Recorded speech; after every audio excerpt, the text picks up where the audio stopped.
Hi, y'all. It's Renee from Zone 9B, Panhandle, Florida, and it's cold today. Urgh. I got no sun. At least it stopped raining, and it's chilly. Whew. So, I just want to get one thing done today, and that is digging up a dead tree and transplanting a tree from my yard to it. So, let me show you the situation. So, this tree right here, that is a whipcord. I got it for free when I placed an order with Conifer Kingdom. And like I have said before, evergreen conifers, they do not like my yard. We have the slash pines and we got the sand pine. And I got one Pinus strobus growing in my yard. And this sucker is dead. I have moved it in multiple locations. It has gotten varying amounts of sun and water over the years. And it finally did the scratch test and it is dead. So we're going to dig that up. And then I got me a Japanese maple that needs to go in its place. So I actually have about 3 Japanese maples that need to be moved this year. And I've really thought hard about this. I have a weeping variety that would stay kind of small-ish. Well, okay, it won't get real tall, but it'll get really wide. And I just don't think there's enough room from the driveway to the bed for it to go, but I think more in a rec style would be fine there. So this is what I'm going to do. So this is Ukagumo and floating cloud. And when I got this tree, I was kind of bamboozled by this beautiful website. And I'm not going to lie to you, it was a 4-inch twig, but it has grown over the years, probably about 7 years. And it's now several feet tall. It's probably getting close to 5 actually. But it's never white. And my community online says it needs more sun and stress. So that's what we're going to do. We're going to see how she fits over there. If it looks like it's not going to be good, I may have to put her down further in the bed, which is a-okay with me. I got other things that can go there for sure. So first things first, let's dig up the first one. It's cold. Ugh. Mamacita don't like that. Okay, here we go.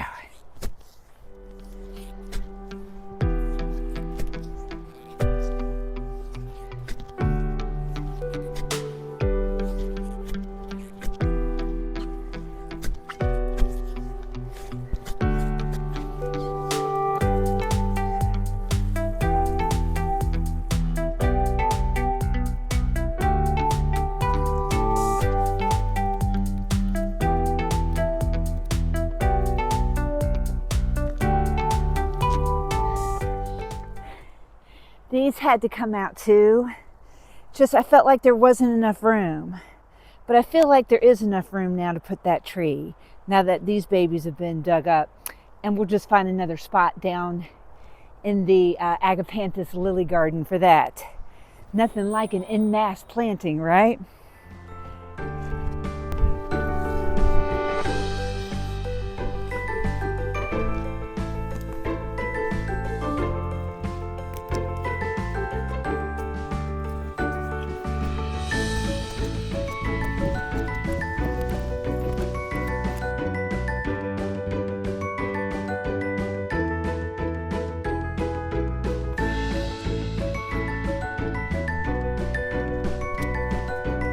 Step 2.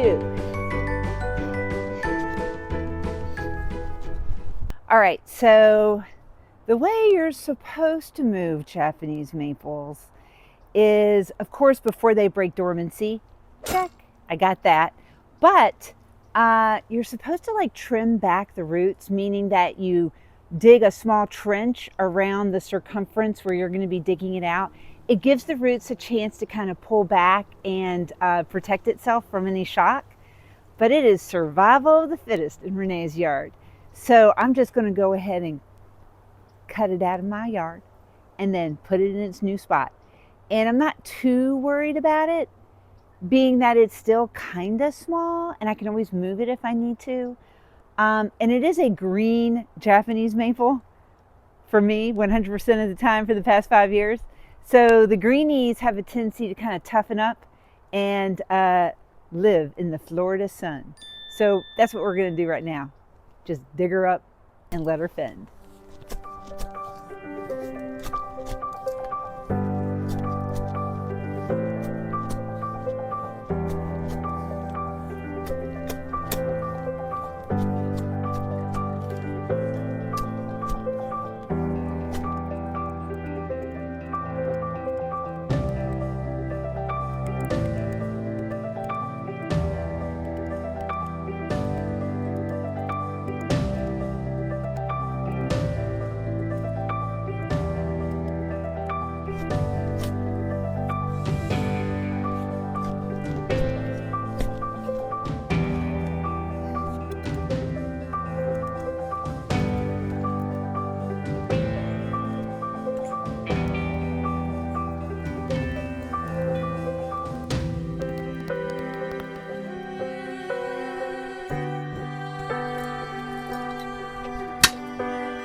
I knew I could do it.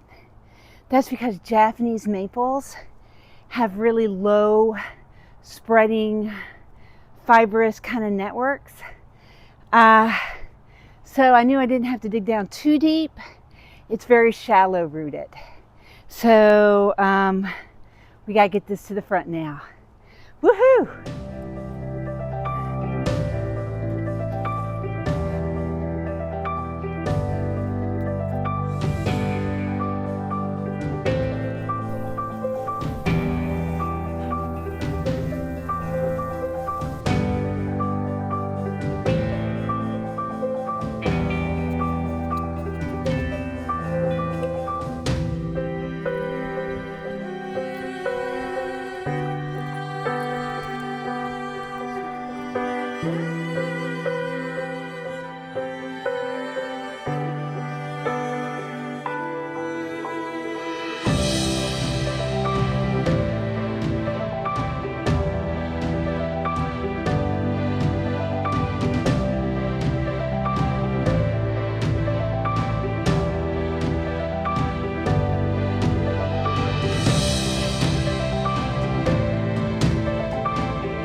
And now that that ukigumo is in the ground, doesn't that just look amazing?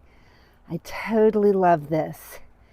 Oh, it's going to be so great here, especially with all of the wonderful plants going this way, and then all of the wonderful plants going this way.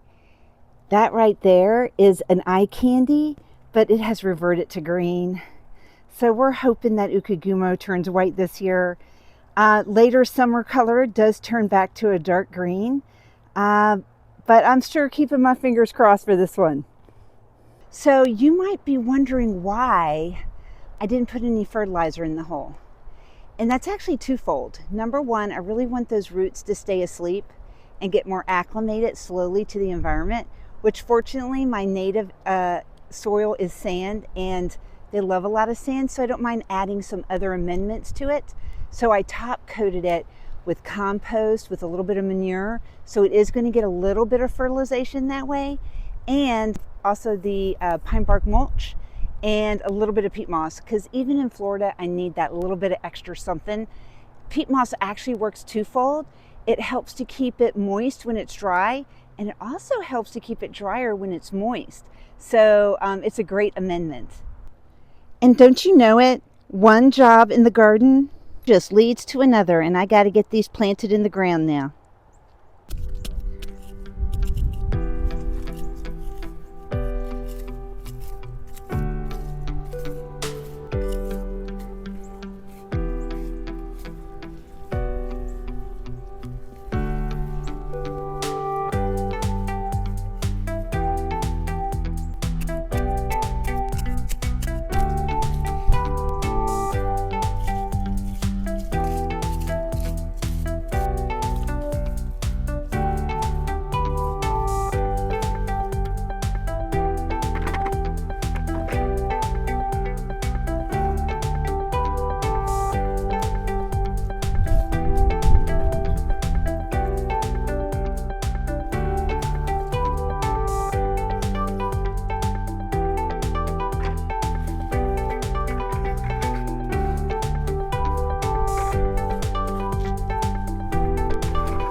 One, two, three.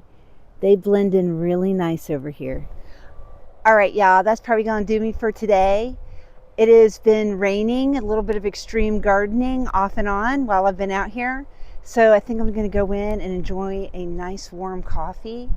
And I hope you're able to get out into your world today and make something beautiful.